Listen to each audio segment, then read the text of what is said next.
میں قبر پر دعا کرنے لگا۔ میری عادت تھی کہ میں جب بھی دعا کرتا تھا جوتے اتار کر کرتا تھا۔ ابھی میں نے دعا کے لیے ہاتھ ہی اٹھائے تھے کہ وہ آواز مجھے دوبارہ آئی۔ اس بار وہ آواز کافی اونچی تھی جس کی وجہ سے میں ڈر گیا اور میرے پسینے چھوٹنے لگے، مگر میں نے اپنی دعا جاری رکھی۔ قبرستان کے چاروں طرف 4 دیواری تھی۔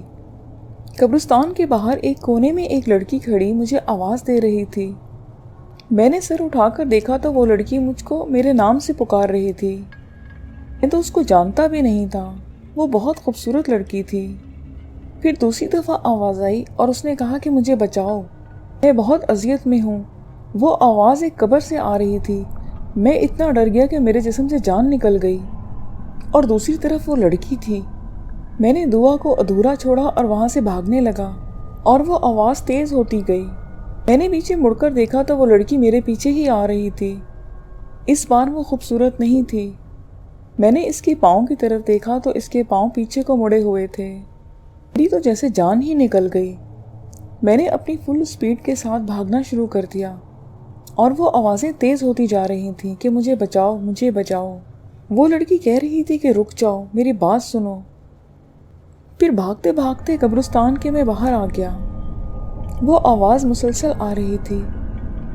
میں منہ میں درود شریف پڑھنے لگا۔ سامنے کچھ فاصلے پر قبرستان کے سامنے مجھے ایک مسجد نظر آئی۔ بھاگ کر میں مسجد کے اندر چلا گیا۔ میں اتنا ڈر گیا تھا کہ میں آپ کو بتا نہیں سکتا۔ شکر ہے کہ اس وقت وہ مسجد کھلی ہوئی تھی۔ پھر مسجد میں کسی کے داخل ہونے کی آوازیں آئیں۔ میں دیکھا ایک بوڑھا آدمی اندر آ رہا تھا۔ میں اس کے پاؤں دیکھے تو وہ ٹھیک تھے۔ جب وہ آدمی اندر آیا تو پیچھے سے وہ آوازیں آنا بند ہو گئیں۔ ظہر کی اذان دینے آیا تھا۔ میں نے نماز پڑھی۔ میں نے سکون کا سانس لیا۔ اس واقعے کے بعد آج تک میں دوبارہ قبرستان ہی نہیں گیا۔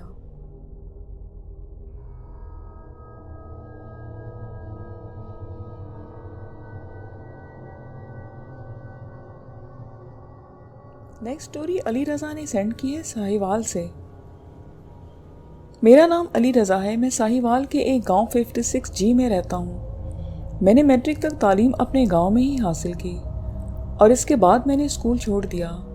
پھر میں نے درس میں داخلہ لیا۔ وہاں بھی دل نہ لگا تو سب نے کہا کہ کوئی کام سیکھ لو۔ ایک دوست نے مجھے کالج میں داخلہ دلوایا۔ وہاں میں الیکٹریشین کا ڈپلومہ کرنے لگا۔ 6 مہینے کے بعد وہ کورس ختم ہو گیا۔ پھر میں ایک الیکٹریشین شاپ پر کام کرنے لگا۔ وہاں میرا ایک دوست کاشف بھی کام کرتا تھا۔ ہم اکٹھے ہی آتے جاتے تھے۔ ہمارے استاد کا نام ابرار تھا۔ ایک دفعہ استاد نے کہا کہ ہمیں کام کرنے کے لیے لاہور جانا ہے۔ شام کو میں اور میرا دوست کاشف استاد کے ساتھ لاہور پہنچ گئے۔ رات کے تقریباً 12 بجے کا وقت تھا۔ پھر 2 ہفتوں کے بعد کام کرنے کے بعد ہم واپس آنے لگے۔ وہاں سے نکلنے میں ہمیں دیر ہو گئی۔ ہم تقریباً 8 بجے نکلے اور 1 بجے ساہیوال پہنچ گئے۔ ہم بس اسٹاپ پر کھڑے تھے۔ اب ہمیں اپنے گاؤں جانا تھا۔ کاشف اور ہمارا استاد ایک ہی گاؤں میں رہتے تھے، اور وہ گاؤں میرے گاؤں سے تھوڑا سا آگے تھا۔ ہم نے گاؤں جانے کے لیے دوسری بس پکڑی۔ میرا گاؤں تھوڑا سا پہلے تھا تو میں پہلے ہی اتر گیا۔ اب رات کا تقریباً 1:30 بج چکا تھا۔ وہاں سے مجھے 3 کلومیٹر کے لیے گھر جانا تھا۔ نومبر کا منتھ تھا، اوپر سے اتنی ٹھنڈ، راستے بھی ویران تھے۔ خیر میں اللہ کو یاد کرنے لگا اور تیز تیز چلنے لگا۔ چلتے چلتے اچانک درختوں کے بیچ ایک پتا اڑا۔ میں ڈر گیا۔ میں تو پہلے ہی ڈرتے ہوئے آ رہا تھا۔ میرا تو جیسے پورا جسم کانپنے لگا، مگر میں چلتا ہی رہا۔ میں گاؤں پہنچنے والا تھا کہ آگے سے کچھ عورتوں، جنہوں نے ہاتھوں میں چراغ پکڑے ہوئے تھے، آتی ہوئی دکھائی دی۔ ان کے پاؤں پیچھے کی طرف مڑے ہوئے تھے۔ میرے پاس آ کے کہنے لگی، آدم زاد، تمہیں معلوم نہیں کہ رات ہمارے لیے ہوتی ہے؟ دوسری بولی کہ آج اسے چھوڑ دیتے ہیں، آج کے بعد نظر آیا تو کچا چبا جائیں گے۔ یہ کہہ کر وہ آگے بڑھ گئیں اور پھر غائب ہو گئیں۔ پھر میں وہاں سے ایسا بھاگا کہ اپنے گھر آ کے سانس لیا۔ اس کے بعد میں بیمار ہو گیا اور 5 دن تک بخار میں رہا۔ وہ خوفناک رات میں کبھی نہیں بھول سکتا۔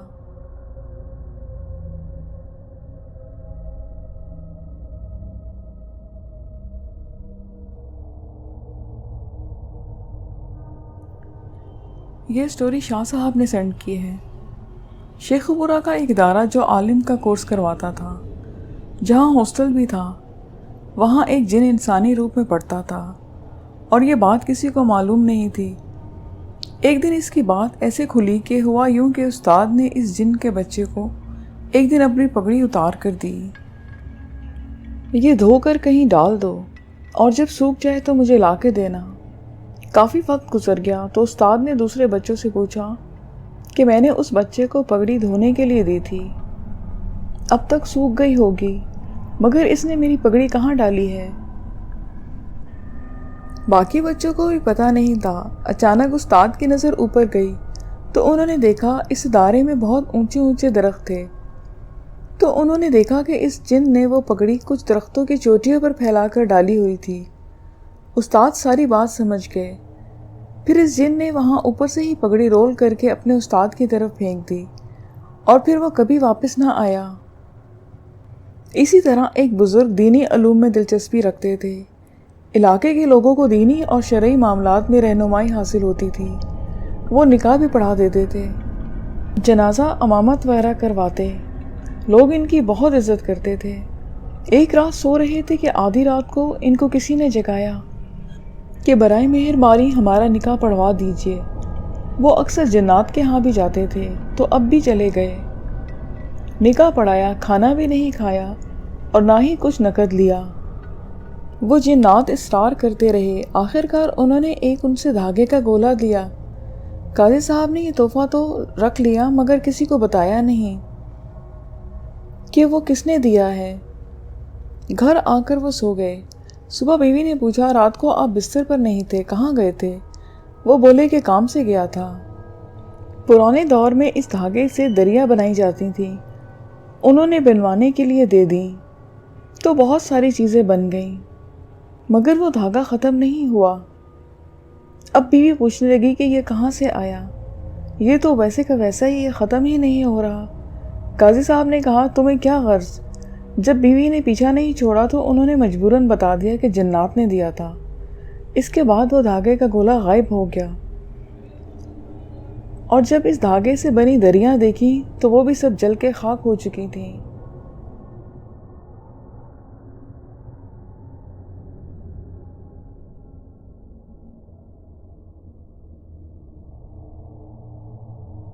نیکسٹ سٹوری ابرار نے سینڈ کی ہے۔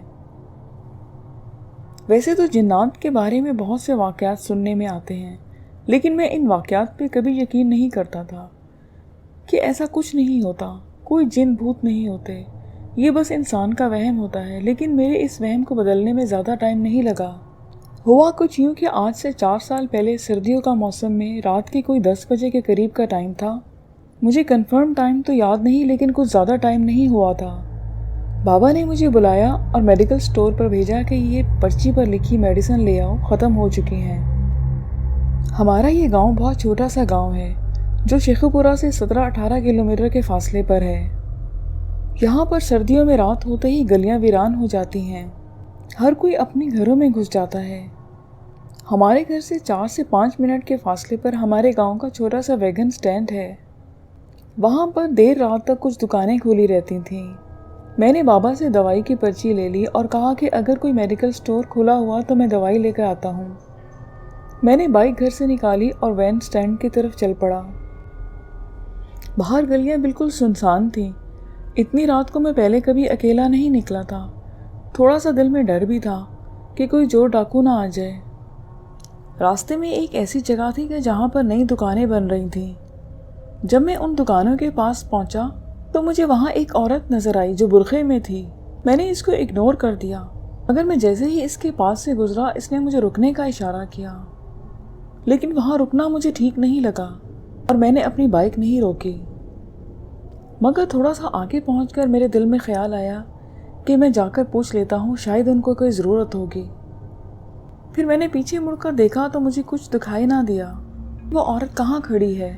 میرے دل میں ڈر بھی تھا کہ کوئی گڑبڑ نہ ہو۔ مجھے پورے راستے میں کوئی انسان نظر نہیں آیا تھا سوائے اس عورت کے، وہ بھی اس سنسان مارکیٹ کے باہر۔ خیر میں نے بائک کو اس مارکیٹ کی جانب موڑا تاکہ بائک کی لائٹ میں اس عورت کو دیکھوں کہ وہ کہاں کھڑی ہے۔ میں نے صرف اپنی بائک کا ہی رخ اس کی طرف کیا تھا، لیکن میری ہمت نہیں ہوئی کہ اس کے نزدیک جاؤں۔ میں نے دور سے اس کو زور سے آواز دی کہ کون ہو اور مجھے رکنے کا اشارہ کیوں کیا، سب ٹھیک تو ہے؟ میری آواز میں کپکپاہٹ تھی۔ میں نے جیسے ہی اس کو آواز لگائی، اس کے جواب میں اس عورت نے ایک دکان کی طرف اشارہ کیا کہ میرا سامان اندر پڑا ہے، میرے ساتھ وہ اٹھوا دو۔ بس یہی الفاظ سن کر میں سر سے پاؤں تک سردی کی لہر میں ڈوب گیا، کیونکہ اس عورت کی آواز نہ عورتوں جیسی تھی نہ مردوں کی طرح، ایک عجیب سی آواز تھی جسے میں بیان نہیں کر سکتا۔ وہ عورت یہی بات کر کے میری جانب بڑھی۔ اسے اپنی جانب بڑھتا دیکھ کر میرے ہوش اڑ گئے۔ میرے ذہن میں یہی خیال آیا کہ آج میں نہیں بچوں گا۔ پھر جیسے ہی میرے دماغ نے کام کیا، میں نے بائک دوڑا دی۔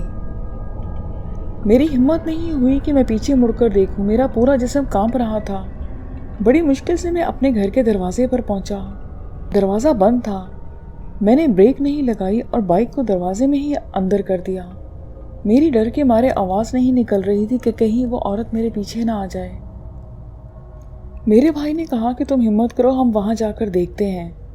پھر جب ہم دوبارہ وہاں پہنچے تو وہاں کچھ بھی نہیں تھا، صرف سناٹا تھا، بالکل اندھیرا چھایا ہوا تھا۔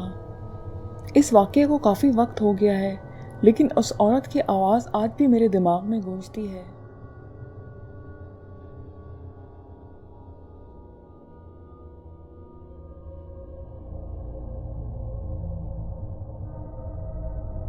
یہ کہانی مجھے کراچی سے سینڈ کی ہے۔ یہ 2013 کی بات ہے۔ تعلیم کے ساتھ ساتھ کمانا میری مجبوری تھا تاکہ میں اپنی تعلیم کے اخراجات اٹھا سکوں۔ میں ابھی انٹر کے فرسٹ ایئر میں تھا اور اپنی ایجوکیشن پرائیویٹ حاصل کر رہا تھا کہ میرے استاد نے، جو کہ کسی دوسرے اسکول میں پرنسپل تھے، مجھے اسکول میں پڑھانے کے لیے آفر کی۔ ان کو ضرورت تھی اور شاید وہ میری قابلیت کو جانتے تھے۔ میری ضروریات کو دیکھتے ہوئے انہوں نے ایسا کہا تھا، حالانکہ میری ایجوکیشن اتنی زیادہ نہیں تھی۔ اسکول میں پڑھاتے ہوئے مجھے ایک دوست نے ہوم ٹیوشن کا بتایا۔ اچھی پیمنٹ مل رہی تھی سو میں نے جوائن کر لی۔ اسی طرح دن گزرتے گئے۔ جس گھر میں جاتا تھا وہ گھر ایمبرائڈری کی فیکٹری کے اوپر تھا۔ مالک مکان، اس کی بیوی اور 2 بچے میاں بیوی جوان تھے اور وہ شریف لوگ تھے۔ بچے اپنی عمر کے حساب سے باتونی اور شرارتی تھے۔ ایک دن میں پڑھانے کے لیے گیا، بیٹھا ہی تھا کہ دونوں بہن بھائی غصے میں کمرے میں داخل ہوئے۔